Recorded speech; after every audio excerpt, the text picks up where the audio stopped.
Hey there, fellow nerds and geeks. Aaron DeBoos here, and on behalf of my co-host, Alex Benedicto, thank you so much for tuning in. We empower kids to outsmart poverty. This is such an empowering and motivational statement. In fact, it's the mission statement of Traveling Stories, a San Diego, California nonprofit organization. They believe that books are a necessity, not a luxury, that the ability to read and write is a human right, and there is more than one kind of poverty and more than one kind of hunger. While it's important to feed a child's stomach, you mustn't forget about their mind and imagination. Through their mobile StoryTent program, which has successfully served over 3,000 local San Diego kids a year, they teach kids money management skills and help them fall in love with reading by the 4th grade. We are honored to have the founder and CEO of Traveling Stories, Emily Moberly, on episode 43 of the Hall H Show podcast. On this episode, we talk about her origin story, her journey that led to her starting Traveling Stories, what her favorite book is, and the ultimate 2018 Comic-Con Experience Sweepstakes that they are offering in conjunction with IDW and Comic-Con International. Here's what you get in this incredible prize package.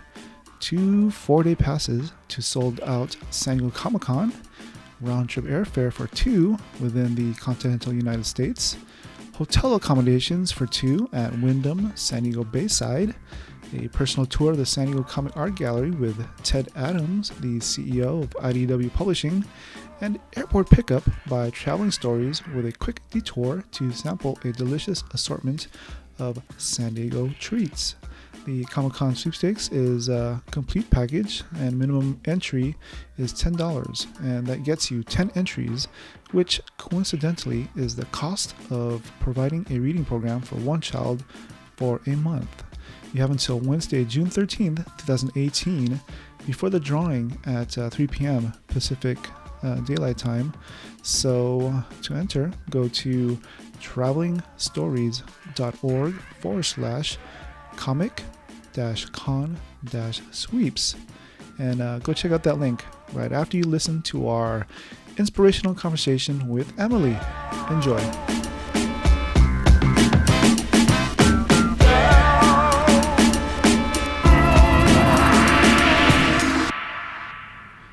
Hey there, fellow nerds and geeks. Aaron DeBoos here, and here with my co-host, Alex Benedicto. What's up, Alex? Hey, how's it going? And we have a special guest today. It's the founder and CEO of Traveling Stories, Emily Moberly. Hey, great to be here. Thank you for coming on the show. Yeah, thanks for having me. Yeah, it's an awesome opportunity. We sort of met online on Twitter. Yep. So I've been following you since, I think last year. I remember you were on Leonard Sultana and Alyssa Frank's show, Cup of Tea SDCC, last year, and then you're on again this morning. Today's Sunday, June 3rd, I believe. So it's awesome that we had a chance to meet with you today. And thank you for the awesome beer and the guacamole and chips. So excuse our crunching noises as we enjoy the guacamole and obviously the beer. So thank you very much. Cheers to you, Emily. Yeah, why don't we just go right into it? Obviously, we're here to talk about the sweepstakes that you have going on, the ultimate 2018 Comic-Con experience, but we'll get to that a little bit later. Okay, yeah. We sort of want to get to know you a little bit better. Hot seat. Yeah, so I guess why don't we just get into what you were up to when you were younger. Where did you grow up? So I grew up here in San Diego, and we're chatting in my house right now, and it's kind of funny because I moved in January. I'm in Southeast San Diego, and my dad pointed out that I was actually born in a house 2 blocks from here. Oh my gosh. So really? I'm born and raised in San Diego. My parents are mostly from California, and we moved to Santee later, and I don't know, just enjoyed living in San Diego, going to La Jolla Shores a lot, hiking up Cowles Mountain, that kind of stuff. That's always fun. Yeah. A lot of people don't know, though, I was homeschooled until high school. Oh, so my mom taught me and my brother and sister at home, spent a lot of time reading and making forts and all that kind of stuff, and ended up going to high school at West Hills over in Santee. Oh, all right. So yeah, that's a little bit about my childhood. I don't know. I spent a lot of time reading, which is probably no surprise to people who know what I do now. And what were some of the books that sort of made an impact Nancy on Drew, your life? for sure. Nancy Drew was my best friend. I mean, being homeschooled, I didn't hang out with a lot of people, so books were really my best friend. But Nancy Drew was absolutely my best. Growing up, though, my parents read a lot, especially like to us during like bedtime and things like that. So one of my favorites was the whole Clifford the Big Red Dog series. It helps that the main girl in it is Emily Elizabeth, which is my name. I like to say that I had it first, but I think if you look at copyright dates, that's not true. Babar. So we're here with my cat, and she wants to participate. Oh, she's so cute. I don't know. I loved adventure books with strong female characters. Really anything I could get my hands on. So I don't know. Judy Blume. I have two sisters, so. Okay, love Judy Blume. Yep. And you know what? One of my first gifts from my grandma, she signed me up for a book club, like when I was a baby. And so I feel like, I don't know, I would literally just read without prejudice anything that came in the door. Now, you say that To Kill a Mockingbird is your favorite book. It When did you read that? At what age? I don't think I read it till high school. Okay. And I loved it. I loved Atticus. I loved Scout. In fact, we were thinking about naming our cat Scout. And then I try to read it like every couple of years just because I feel like the message, for me personally, it just is so strong and it's such a great reminder of standing up for what's right, even when it's not popular, and doing good and believing in people's ability to make the world a better place. So definitely. I remember, I think I read it in junior high. Okay. And then we read the book and then we also watched the movie. Yeah. So it was cool watching it sort of on screen, what we just read. Yeah. And that it was pretty true to the book, I think. I haven't seen the movie. Okay. I'm afraid it would ruin it. Like, I don't know. Maybe I should finally watch it. I think you should. Especially people say that it's a good version. I think so. So maybe I'll do that tonight. But yeah, the story is just so timeless. I don't know. I like all growing up, I was really drawn to stories where characters stood up for what was right, even when it wasn't popular. And I think that's a great example of that. Now, you went to school for journalism? Yeah, I went to school for journalism in Arkansas. I studied journalism was my major and business was my minor. And I got to like manage our school papers. I was the editor-in-chief, so I was in charge of the staff. I had to meet with our advisor every Monday. He made me cry almost every week because he would tear apart the paper and tell me what we could do better. Were you involved in the journalism program in high school?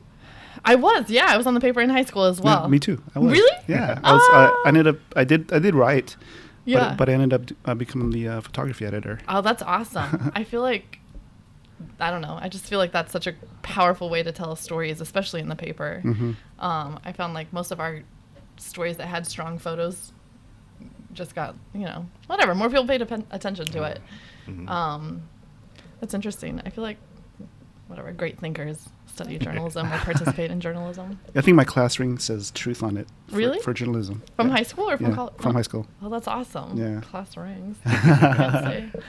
Now, tell us how you segued from journalism to teaching. Yeah, well, so I graduated from college with my degree in journalism. I wanted to be a foreign correspondent.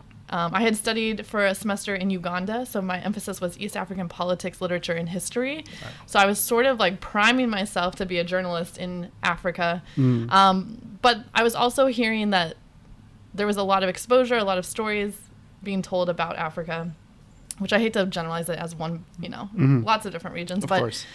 And so a lot of people were saying, hey, like there really needs to be more coverage of Central America. And so at that same time, I got a job after college teaching for a year in Honduras, which is in Central America. And I had the opportunity to teach high school students, but also write for a paper. And so my thought was like, hey, this can be a step toward a career in journalism where I can help tell people's stories, help hold powers accountable, expose injustice, do all of that.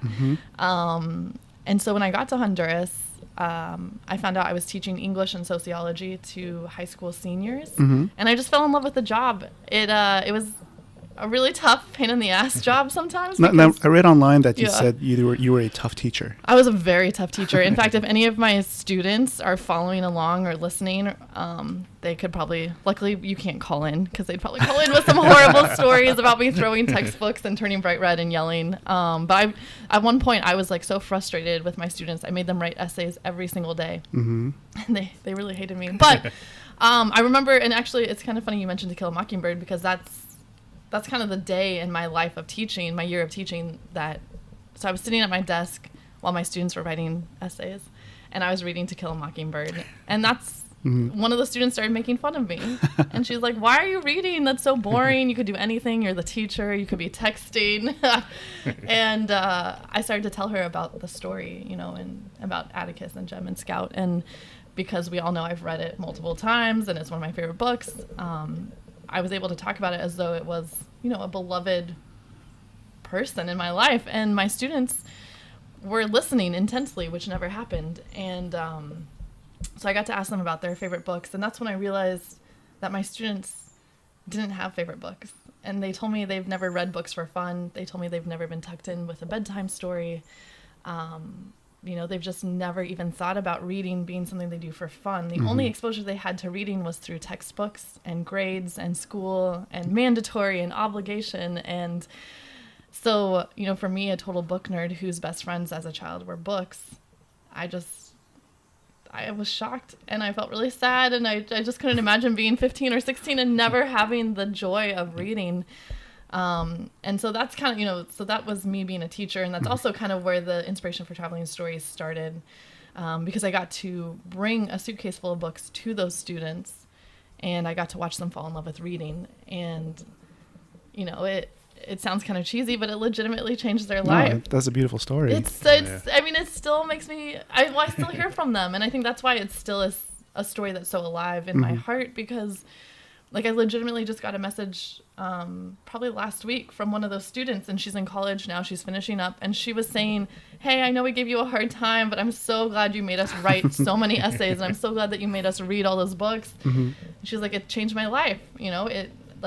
She was just so cool to see how even when teenagers who've never had reading in their life, you're never too old to fall in love with reading. And it's never too old to make a difference in your life. That's definitely, I believe that too. Yeah. So that's my teaching experience. I've only taught 1 year. Most people think that I'm a teacher, and I don't even have a teaching credential. I don't have a teaching degree. maybe in Honduras. In Honduras, they're like, you can speak English and you have a college degree. Why don't you come teach? And who knows? Maybe someday I'll be able to, get back into the classroom. But I came back from Honduras, and I actually got a job at the San Diego Reader. And I was still kind of thinking, should I do journalism? What should I do? I didn't know what I was doing. I was 22, confused, and my students from Honduras kept writing me all these messages saying, thank you, or can you send me this book, or what are you going to do next?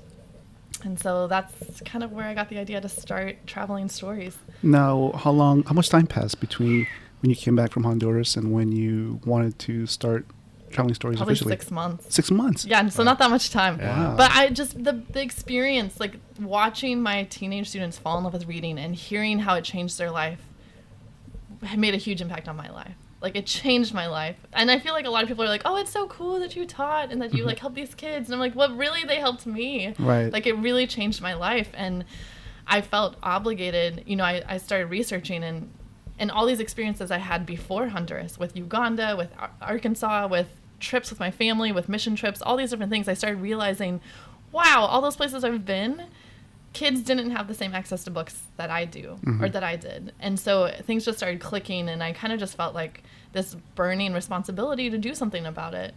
And, I was so blessed to have certain experiences and to be able to live in Honduras and be able to go to Uganda and all this, and to be able to go to college. And I just kind of felt like I have to do something. I have to put that to good use, and maybe this is how I should do it. And then I also had friends who were like, yeah, you should do it. Because I wanted to be this crazy book lady who went on trips once a year and just brought a suitcase full of books and gave them out to people, which I realize sounds kind of weird. But I would tell friends about that. I'm like, yeah, do you want to do it? Why don't you collect books for me or donate, whatever.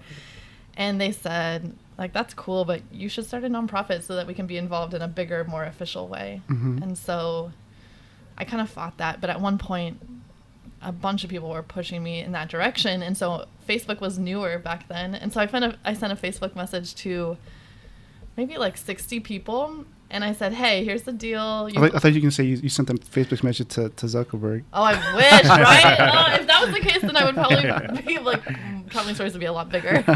Imagine.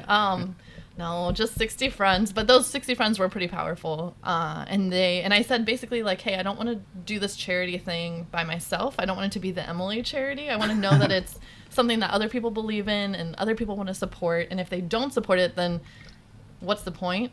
So I said, if you guys donate the money to cover all the legal filing fees, then I will invest my time to make sure that this is successful.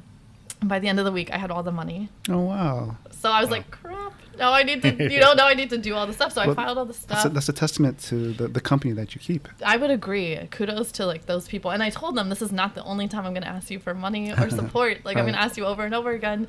So, know that. And a lot of those people are still involved, whether it's by sharing their, money or their influence or their expertise. So I don't know if that answers your question. That probably answers like 5 questions. No, but that's awesome. Yeah, that was 8 years ago. 8 years ago. Yeah. Time flies. I know. Now, your tagline for Traveling Stories, we empower kids to outsmart poverty. Yeah. That's an awesome statement. Thank you. It's powerful. I know. Do you want to go into that a little bit? I would love to. It's what we're super passionate about. We love reading and we want to help kids fall in love with reading by the 4th grade. But the reason why is because we believe that strong reading skills and thinking skills are what kids need to be able to break the cycle of poverty. So, I saw it myself firsthand in Honduras because my Spanish is not good. And I had an issue where I won't get into it really, but I had to talk to the bank about someone stealing my bank card. And I had to communicate in Spanish. And even though I had just graduated from college and was super arrogant and felt like I knew everything in the world, I had to communicate like a 4-year-old in Spanish to explain my situation. And I felt powerless and I felt just like I couldn't, I just couldn't help myself and I was dependent and it just felt horrible because my literacy skills in Spanish were so low. And so, the same thing, like that's why we're super excited when we see kids fall in love with reading and develop stronger reading skills and thinking skills and negotiation skills, because those are things that they need to be independent. And those are things that they need to make their best, their best life, their best future. You know what I mean? They're the best possible selves. Absolutely. The goal is that they don't need us or any other charity. Like, I'd love to put ourselves out of business. Oh, yeah. Right. So, and we don't want to be a Band-Aid, to a problem. We don't want to be a savior. We want to partner with kids and their families, give them the resources and support and encouragement that maybe they don't have, so that they have the confidence and the skills that they need to go after what they want and to be successul. I guess to sort of reinforce what you just said, you have a couple of stats on your website. I just want to just go over a little bit. It says more than 6 million children in the United States will experience negative academic, personal, and social outcomes every year because of poor reading skills. Children who can't read proficiently by the 4th grade are up to 15 times more likely to drop out of school. Sadly, in the United States, 2/3 of all children and 82% of children in low-income families read below grade level. Now, isn't that shocking? That is shocking. When I started Traveling Stories, our focus was international. And so we've opened 8 libraries around the world. But in 2011, just a year into starting, I became aware of those stats. And I'm kind of embarrassed to say that it wasn't until I was a grown-up and in my 20s that I learned about our literacy needs in the U.S. And it just shocked me, and I felt like I had to do something about it, because the fact that 82% of kids in low-income families can't read proficiently by the 4th grade is embarrassing, Yeah. And it's not their fault. They don't have the resources necessarily. And they're missing out on something that was the best part of my childhood. Now, which cities are sort of... in San Diego or all over? I guess we can talk about San Diego specifically, but and then we can sort of go maybe more general around the United States. I feel like every state has... Okay. Every state has issues, and San Diego definitely has variety. So there's definitely cities that have higher literacy levels, and definitely cities that have lower literacy levels, and we tend to focus on the areas with lower literacy. So our programs right now are in El Cajon, City Heights, Imperial Beach. We do have one in La Mesa, which has a higher literacy rate. But we're trying to get into National City, Vista, Escondido. Okay. But honestly, I mean, yeah, we focus on low income, but that stat also says that 2/3 of all students. So it doesn't matter your income level. Like children of every background, every income level, they're all struggling with reading. So Now, I'd love to see our program everywhere. Besides community. maybe income levels and maybe obviously it's an environmental thing.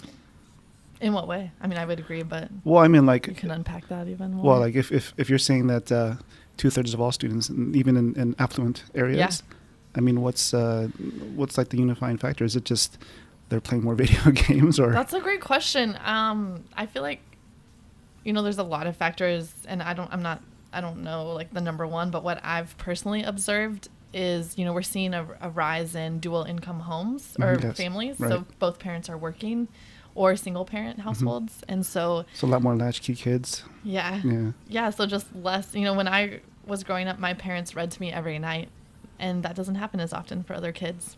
And it's not because parents don't want to or don't love their kids. It's maybe they're just exhausted after working all day, or they both have multiple jobs, or so that's what I'm seeing. I'm seeing less, just kind of less pleasure reading happening at home between families.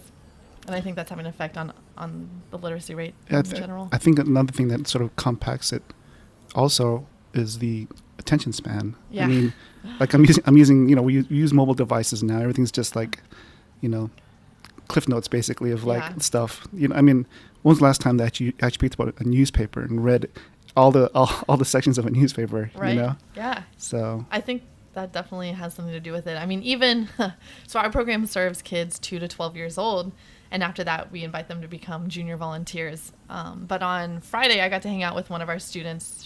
Her name's Malika. She's 12, so she's almost at the end of the program. She's been coming since she was 5. And so Malika is telling me all these stories about her middle school. And I don't know if you guys have kids. I don't have kids. No. Okay, but it freaked me out because here she is. She's on her cell phone. She has a better smartphone than I do. And she's talking about, how everyone in her class is also on their phone. They're on Musical.ly. They're on all these different apps. She's like scrolling through her news feed, showing me all her friends. She's basically live broadcasting our conversation. And it's just so attached. I feel like kids are so attached to social media and to technology. And I think that's definitely having an impact on their attention span, which definitely has an impact on their ability to get into a book, which takes probably more time. But I mean, I don't really know how one of the things that we do is we focus on reading being fun. So instead of being like, oh, social media is bad, or like, smartphones are bad, we kind of just ignore that and we try to play up real life attention. So our programs here in San Diego, they're story tents, and kids come to the tent, they read one-on-one with a volunteer.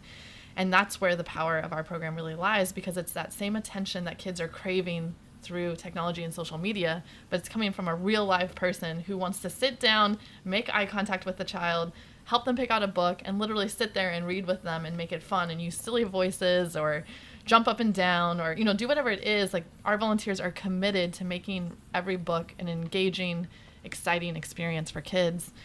And so, yeah, I don't know if that no. really touches on it, but right.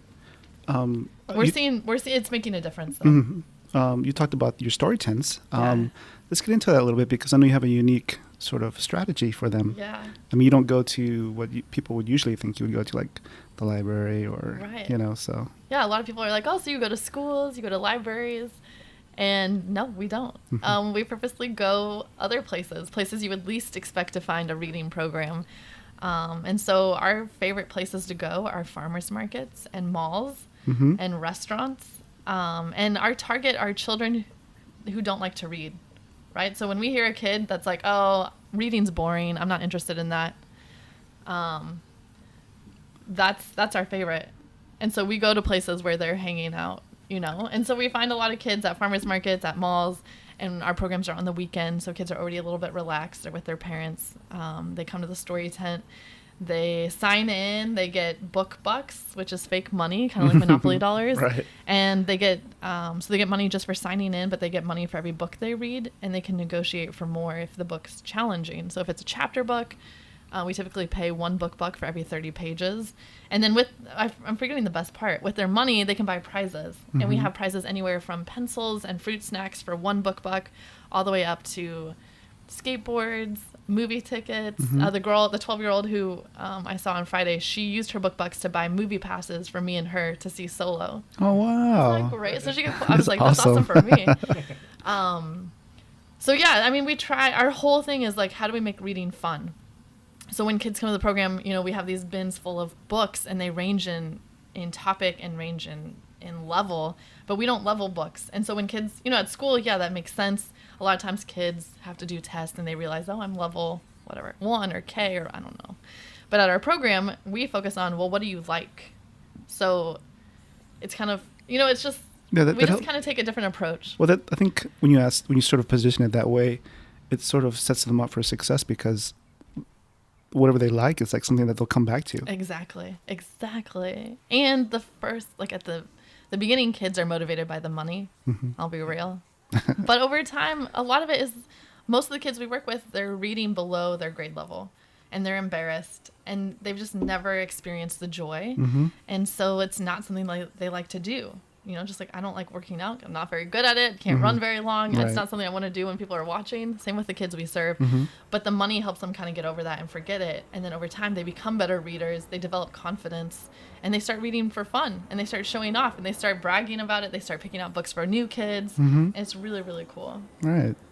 That's awesome. It's sort of like when I first, when I was growing up as a kid, I'd help my parents in the kitchen. Yeah. I didn't want to. Yeah. But then I ended up learning the basics, and then I ended up cooking for myself, and then I started cooking for other people. So, now I love cooking. See, yeah, I feel like, and yeah, sometimes it just takes a little time. Right. And so I feel like kids need access to books. They need books that they like, right? They need the freedom to be able to read what they want. But they also need someone in their life who is kind of cheerleading and someone who's passionate about reading, who can kind of model that for them. And that's why I love our story tent, because it combines all. It's a comfortable place where kids can lay down, they can jump, they can whatever they don't have to be quiet. Like, our story tents are very chaotic because you have a lot of one-on-one reading going on at the same time. Kids read whatever they want. They get, incentives, and then they're reading with people, whether it's a 13-year-old volunteer or a 65-year-old volunteer. Right. We all are passionate about reading. That's the only thing that we have in common, actually. You have a few here in San Diego. Yeah. And you have a few in other states. Yeah. And you have a few in some other countries. Yeah, we have 15 programs worldwide. That's hard to say. And we're trying to grow more. We want to have our programs in every community, like around the world. We want every child to have the chance to come to a story tent. But that's why, we've been doing this 8 years. So we've had a chance to kind of tweak it and get better at things and try it out in new places. We do, let's see, like right now, what we're talking, we have 2 programs happening in San Diego. One at Parkway Plaza in El Cajon and one at Grossmont Center in La Mesa. Okay. And those are relatively new for us. We just found out that we're going to start a new program in Vista on Father's Day. So if anyone's around. Yeah. And we're working on a curriculum too. So hopefully we can work with after school programs and kind of equip them with the tools they need to start story tents. What do you call the people that it's a curriculum for? What's the position that was it? We have gosh, you did your research. Okay. Yeah, so we have our field manager, and then we have story tent coordinators, and those are people that are at the story tents running them, and they're paid staff part time. And then we have story tent captains, right? Which are more like almost like an internship stipend position. It's a lot of college students who want a little more responsibility. It's almost like an assistant to the coordinator. Okay. So they pick one story tent. A coordinator might be at several locations, but a captain picks one location, and they're at that location every week. And a lot of times we look for captains who are local to that community, because it's really important for us, for each local community to have ownership over the program. Right. And for each program to really resemble its local community. And that's a good point. Yeah. Because we want, I mean, you know, you probably hear a lot, and I love the panels at Comic-Con that talk about how we need diverse books. Mm-hmm. And so representation matters. Yeah, representation totally matters. We try to have that in our books. We try to have it in our volunteers. We try to have it in our staff.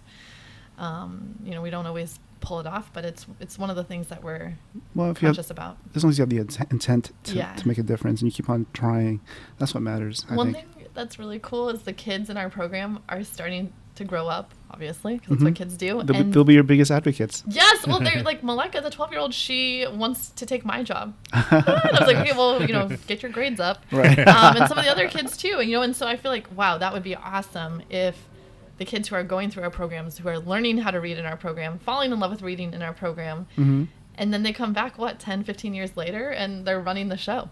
That's incredible. Well, that's my dream. So maybe the next time we do a podcast with you, you'll have one of your... Dude, yeah. Yeah. I wish I had thought of it, because I feel like a few of them might have been interested, although they talk even more than I do.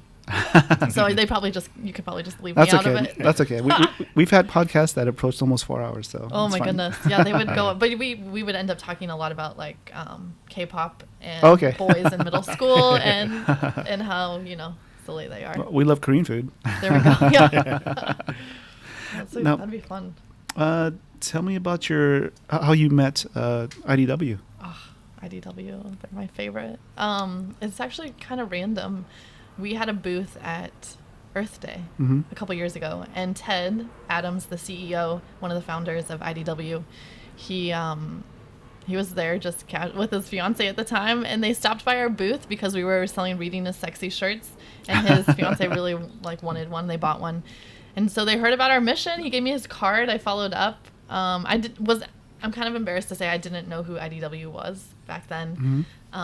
Ted's kind of the reason why I started getting into comics. And so I followed up with him. He donated a ton of books, got involved, sponsored one of our events, ended up joining our board of directors, and has changed my life. Like Ted's one of the reasons why I get to do this full time. It's one of the reasons why we've grown so much in the last 3 years since he joined the board. And the value of a good mentor. Yeah. And you know, it's just awesome. And he's given us the opportunity to share traveling stories with his team. And you know, he never like forces people to get involved, but he gave us the opportunity to be able to share. And a lot of the people at IDW have just kind of jumped on board as well.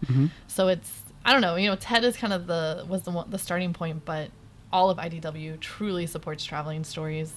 And I don't know, sometimes it makes me cry because they're just so awesome. Like anything we need, they're like, yes, we're here to help you. Right. So I guess we can go straight to the sweepstakes, the ultimate 2018 Comic-Con experience. Yes. I'll just read a little bit here. It's imagine winning the ultimate San Diego Comic-Con experience, where you and a friend will get 4-day passes plus round-trip airfares for 2 and hotel accommodations in beautiful San Diego. Yeah, sounds like a dream, right? Yeah, and the 4-day passage actually includes preview night. It does. Yes, okay. We should have specified. Right, and you get a personal tour of San Diego Comic Art Gallery with Ted Adams, the CEO of IDW, and you get airport pickup by Traveling Stories. Yeah, that'll probably be me. So I might bring our van. Right, and you say.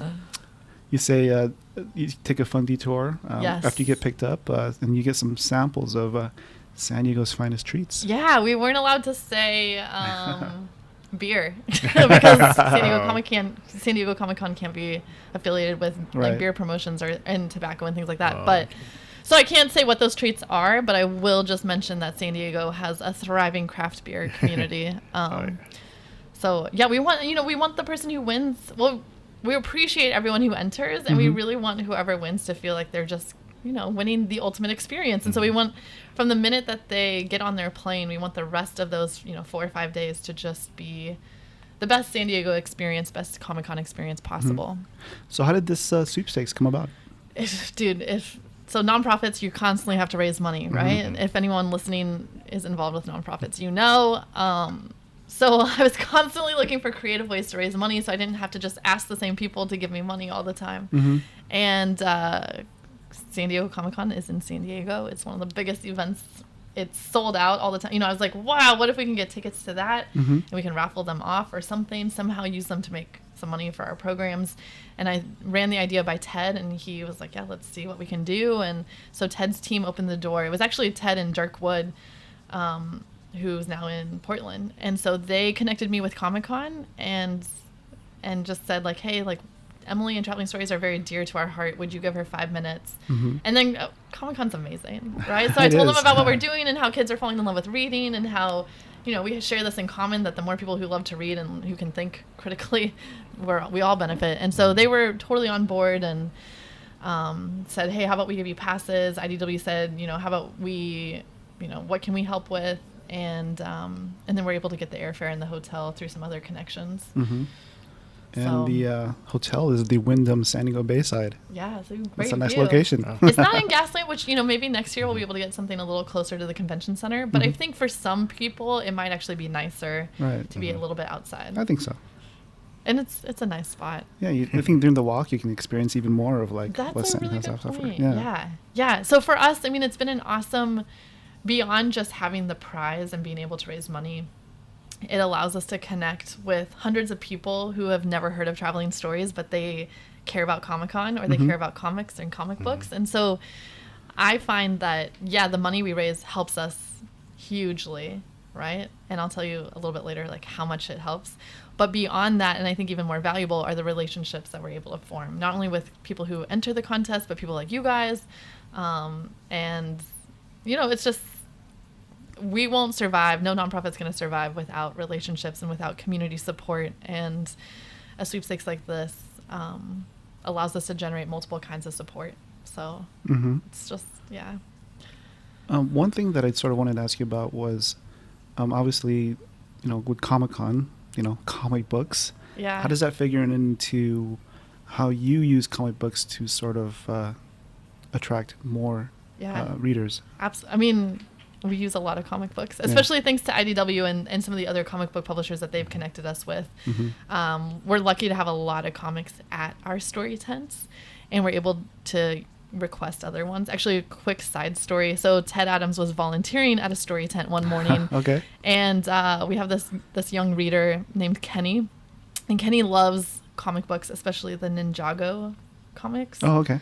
I think that's how you say it. And so Ted sat down to read with him, and he pronounced the title, and this 10-year-old boy corrected Ted Adams. And I was like, oh my gosh, this is so funny. I just, and Ted laughed and took it like a champ, but I was like, oh my gosh, this kid has no idea. So we're kind of like I mentioned before, our emphasis is on kids finding books that they like. So if that's comic books, awesome. If it's Godzilla, this one little boy loved the Godzilla comic books, and we know Chris Mowry, who was formerly with IDW, and he's one of the writers of Godzilla. So we texted Chris, and this little boy got to have a conversation with Chris about Godzilla and was also kind of giving some critical feedback. That's incredible. It's pretty funny. So I just we want to make sure that we have all kinds of books available, and comics are definitely one of the more popular reads. So now, on the cup of tea at DCC this morning, you said that you're an introvert. Yes, 100%. But to me, I can't tell. Yeah, well, they say that when introverts are talking about or doing something involved with something that they're deeply passionate about, they can actually change their personality, but that they still get it, worn out.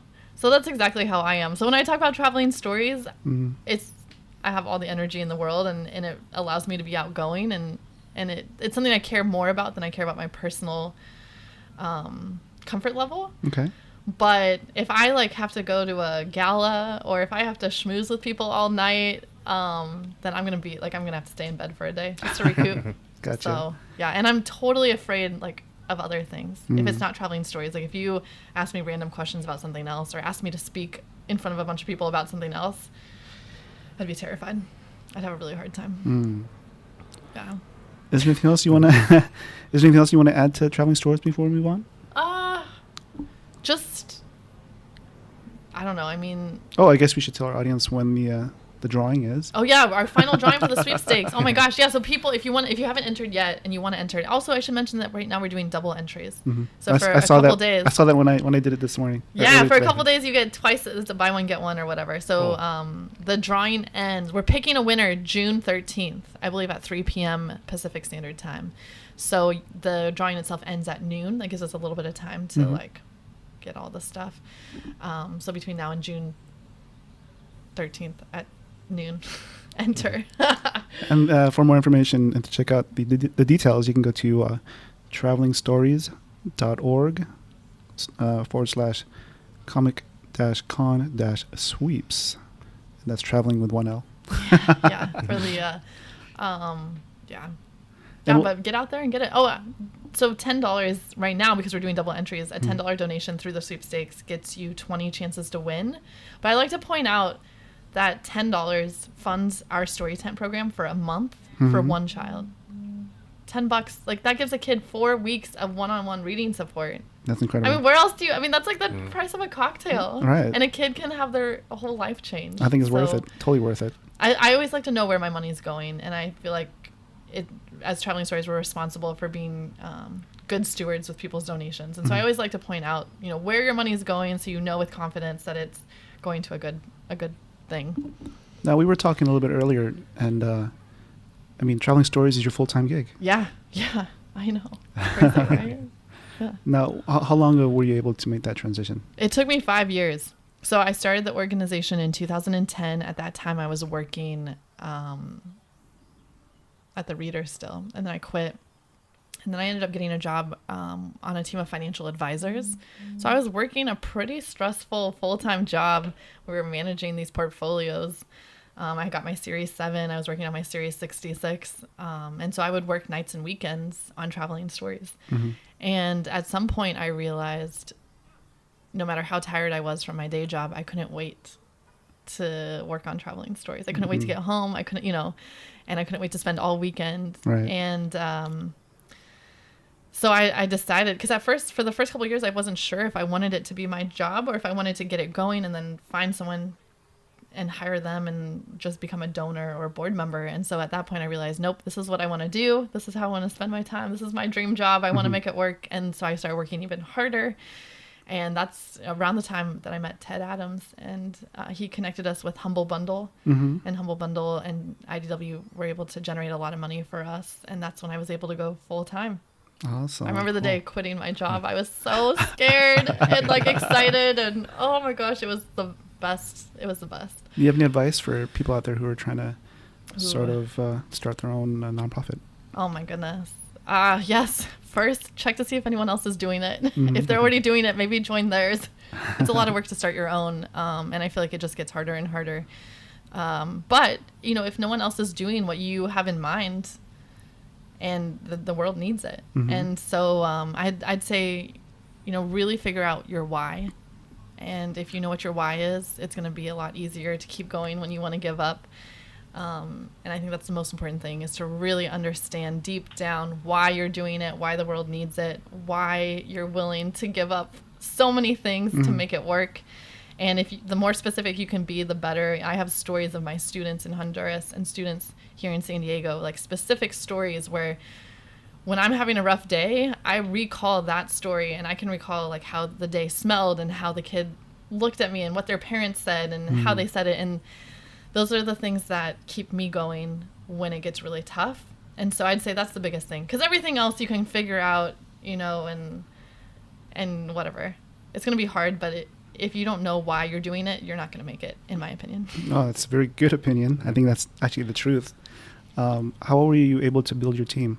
I was fortunate.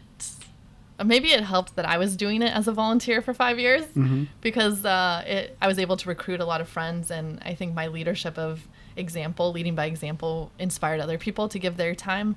And then it just naturally, those first 5 years, I gathered this, army of people who cared about what we were doing, and they were putting their time and money toward it. And so when we finally had budget to hire people, it was pretty easy to just look out into the audience and look into our volunteers and say, hey, are you interested? Or who do you know who might be interested? And And so we built it from there. And then as we grow in the community and as people get to know us better, it definitely gets easier to recruit great staff because more people want to work with us. That's great. I think your reputation in San Diego is definitely growing. I think thanks to stuff like this, thanks to people helping us tell our story, no one would know who we were if it weren't for experiences like this and people like you guys taking a chance and taking the time to tell your audience about us. So thank you. Well, thank you for the opportunity. Yeah. I guess our next round our next segment is the Thunder Round. It's our off the beaten set of questions that we usually ask our guests. So I'll turn it over to Alex. Awesome. All right. Let's see. Okay, first question for the Thunder Round. What was the last song you sang in the shower? Oh my gosh. Dude, I don't know. I don't remember. Probably. Well, I'll give you a chance to think. Okay. My mom is a fan of Engelbert Humperdinck. So, to be honest, I was singing Release Me like a couple days ago in the shower. That's awesome. Dude, oh man, I don't know. I wish I had a great answer for this. I'm listening to Florence and the Machine. Maybe I'm trying to sing that, but I'm doing an awful job at it. Yeah, that's a great question. I'm going to start paying attention more. I'll ask my cats. All right. Let's see. Next question. What statement would you have Bart from Simpsons write on a chalkboard? Am I going to totally lose points if I say I don't really watch? Never mind. Should I take that back? No. I'll give you context. Okay. Every so often they have Bart do this thing all the time where he writes a statement over and over. It's like it's a punishment. Okay, it's like, punishment. like, Yeah. I When will you not say I will forget not mine. hit. Yeah. Oh man, what would I have him write over and over and over on the chalkboard? Yeah. It could be your mantra. It could be whatever whatever you want. Oh man, so it's okay if it's kind of like inspiring Sure, or sweet. sure, It doesn't yes. have to be funny. No. I would have him write, never make a decision out of fear. Okay. I can Yeah. take that one. Nice. It's a good one. Thank you. All right. Which 4 people would you put on a book theme to Mount Rushmore? Ooh, oh my gosh. Okay. F. Scott Fitzgerald. Mm-hmm. Maybe Louise. I feel like these are not. I feel like I'm going to change my mind later. That's So okay. anyone listening, please don't hold me to this. But I'm just going to go with what comes to mind first. Does it have to be authors or can it be characters? Oh, it's a good question. I initially had in mind authors, but I guess you can put whatever you want. I could put whatever I want, right? Yeah. So if I'm Yeah. like Queen of the World, I get to That's design right. Mount Rushmore. Okay, I'm going to put F. Scott Fitzgerald. I'm going to put Nancy Drew. I'm going to put Harper Lee, even though I did not enjoy her second book. Oh, the sequel. Yeah. Mm. Horrible. I didn't read it. And maybe I put Louisa May Alcott. She changed my life. Okay. So, a lot of Nice. women. Oh, yeah.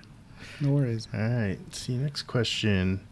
If you could have a meal with anyone dead or alive, fictional, who would it be and where would you eat?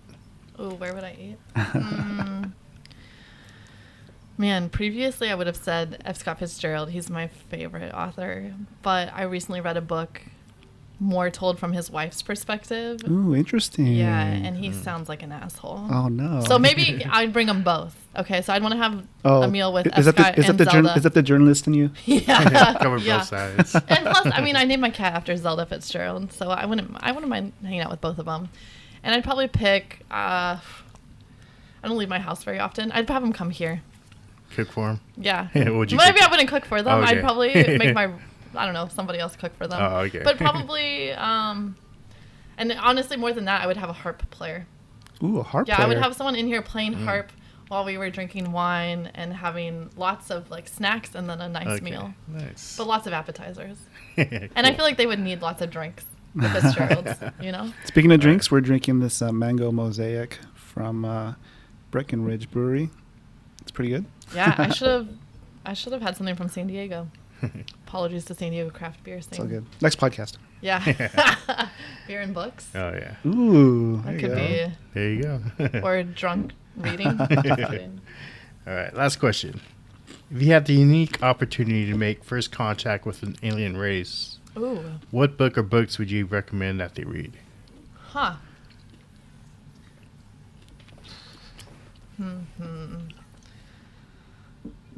That is,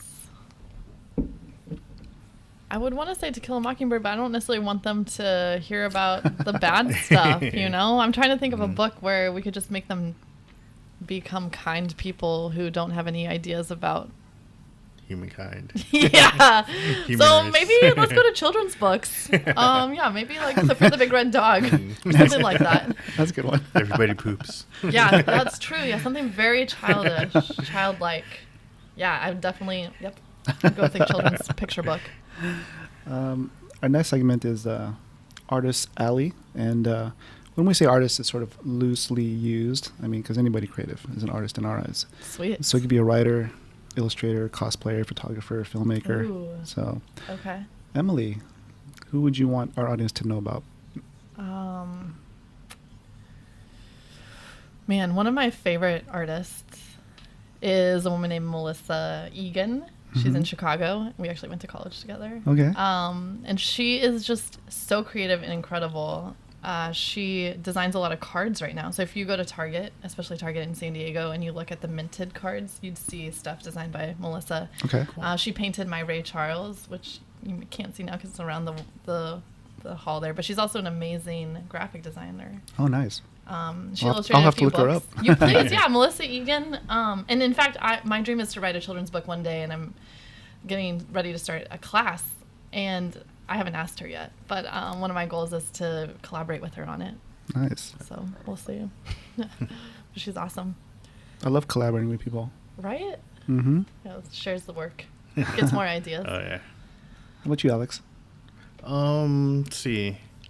Probably been watching a lot of Twitch lately on the creative channel, and one guy is guy from Hawaii. He goes by Homaka, Hoomaka. Mm-hmm. So he has some anime style drawings, but it's pretty entertaining to watch and hear, listen to.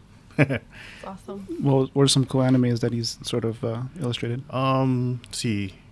Sailor Moon. He recently did a whole Sailor Moon series. He did some Overwatch characters. Mm-hmm. Some Marvel, Venom. Wow. What else? Was it Black Cat? He did Akuma. He did Akuma. His Akuma was pretty cool from Street Fighter. So it's pretty neat. Seems like he's really interactive with his chat room. So it's a cool guy to listen to and entertaining That's to watch. Nice. Have you guys heard of a little off topic, but the Lux Art Institute in Encinitas? Nuh-uh. They do. You guys, okay? You might want to check it out because they have studios where they do classes, but they have this studio. It's like a work-live studio, and they have one artist come live there for a couple months and work on art, and then they showcase that art. And every couple months it changes. So it might be painting, it might be ceramics, it might be comics, it might be whatever.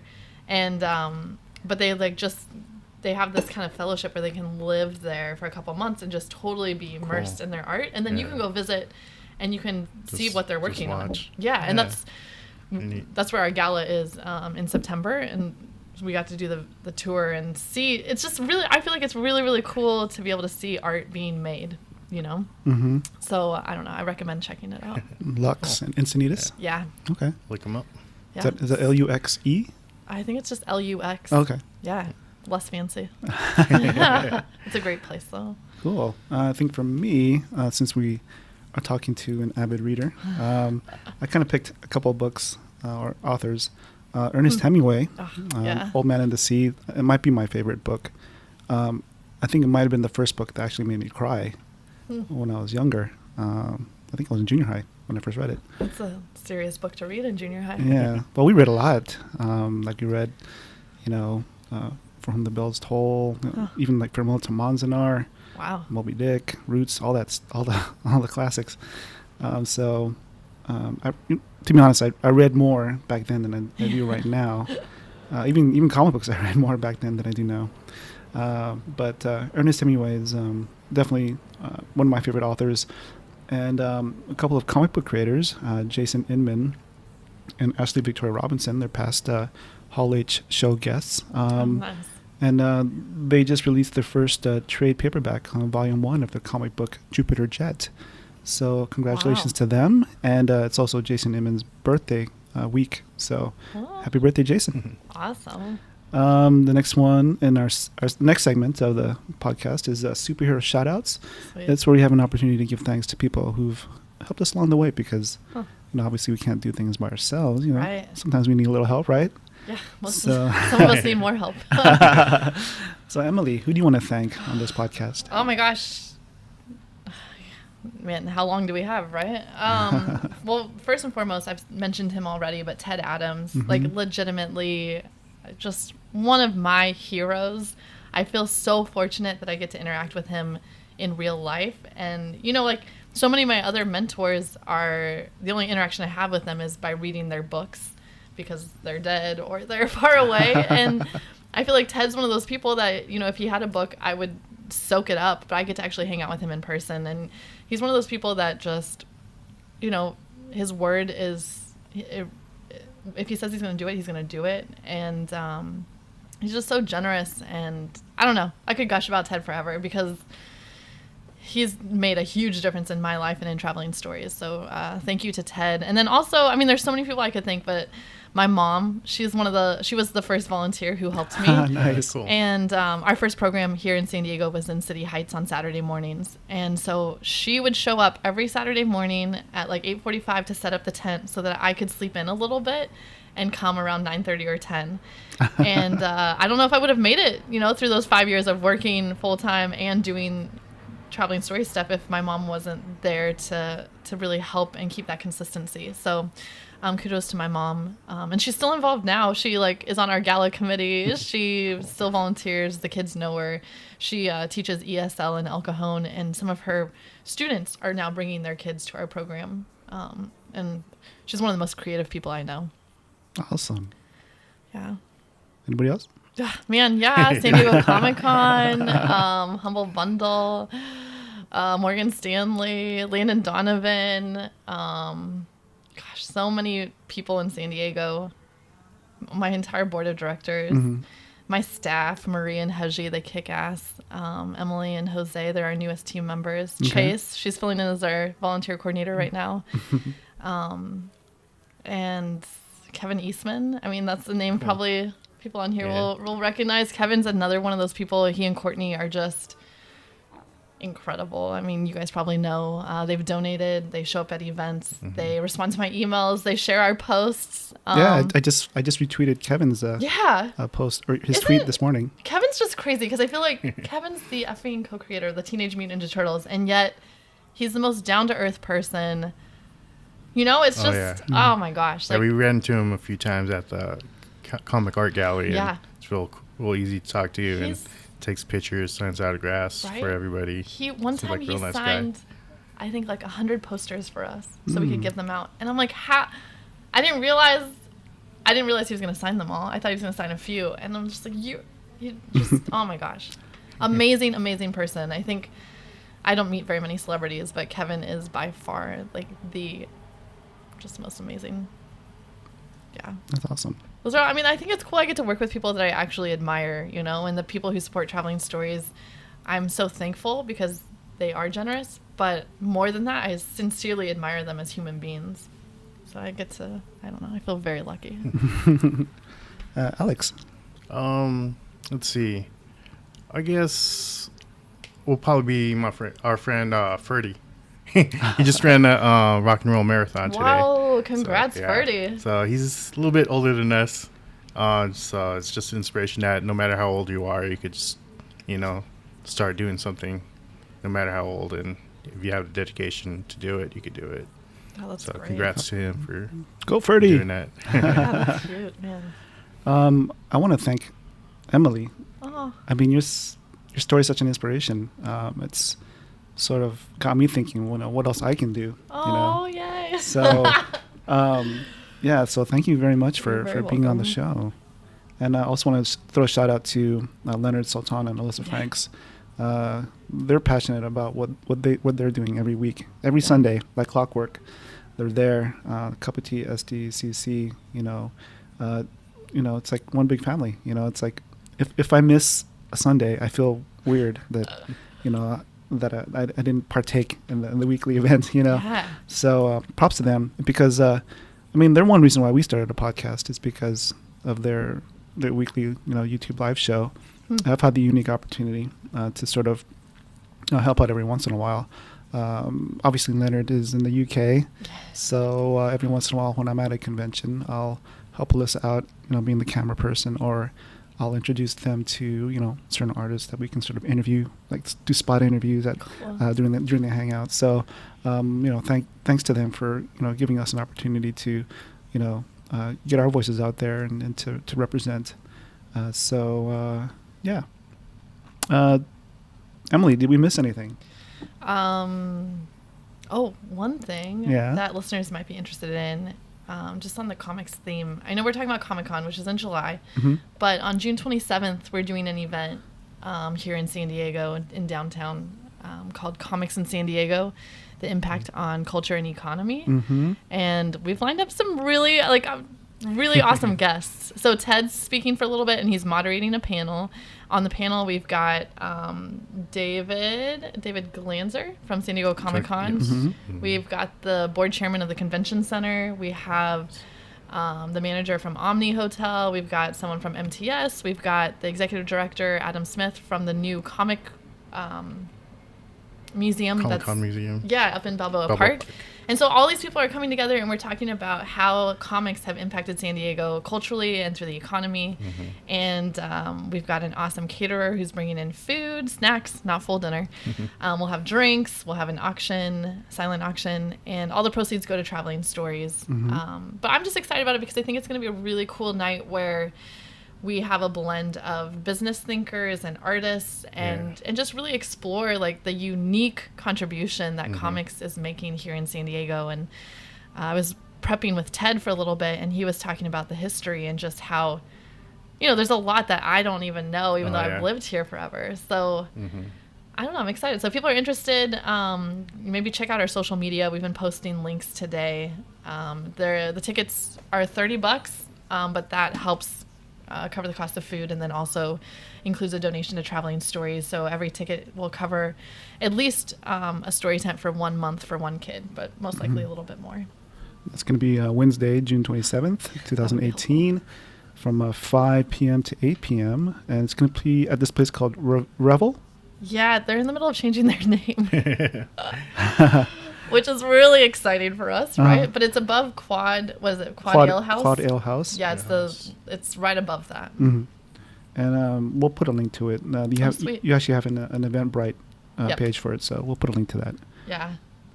Cool. We appreciate that. Yeah, if it's something that people are interested in, definitely come out. It'll be a great chance. I forgot Tom Waltz is going to be there too. So, I feel like even if you just want to, I would go selfishly just to have one-on-one time with Ted. People are going to start thinking I'm like obsessed with him, which I'm slightly obsessed, but only in a totally appropriate way. Right. Where can people find you online? Find our website, travelingstories.org. Find us on Facebook, facebook.com Traveling Stories. We're on Twitter. It's a little bit different there. But TRVLING, I think, Traveling Stories. And Instagram, Traveling Stories. I think the only one that's different is Twitter. Yeah, Twitter's the only weird one. But I think if you go to our website, we have icons, and you can just click straight from there. Yeah, just go to the website. Yeah. Cool. Well, Emily, thank you so much for being on the show. Thank you guys so much. And actually, one last thing, sorry, sure. since I have an audience. If people don't want to enter the sweepstakes, or they don't want to come to an event, or they don't want to spend money, we're always looking for more volunteers. So if people are in San Diego and you want to spend an hour or two reading with kids and literally watching kids' eyes light up as they fall in love with reading for the first time, if that's what you want to see and you want to experience, go to our website, travelingstories.org, and we have info about volunteering and an application, and it's honestly really, really rewarding. Yeah. Cool. Like they say, donate your 3 T's, times, talent, or treasure. Yep, we'll money. take all 3. You don't have treasure, donate your time or talents. Yeah, absolutely. And we'll put it to good use. Alex, you want to close out the show? Yeah, sure. All right. Thank you for listening to the Hall 8 Show podcast. We love putting the spotlight on some of our favorite pop culture and comic book creatives. We also love showcasing organizations like the Traveling Stories, who are trying to make a positive difference. So special thanks to founder Emily for taking the time to talk to us. Thank you. Thank you. You can find this podcast on iTunes, Google Play, Stitcher, TuneIn, Spotify, and our website, hallh.com. If you believe in our mission to be the voice of independent creators, we would appreciate a rating and a comment on iTunes, and please spread the word on social media using the hashtag @HallHShow. Peace, cheers, and make it a point to visit Artist Alley at all the conventions you plan attending this year. Thank you for listening. Goodbye. Peace, cheers. Cheers. Cheers. Forever.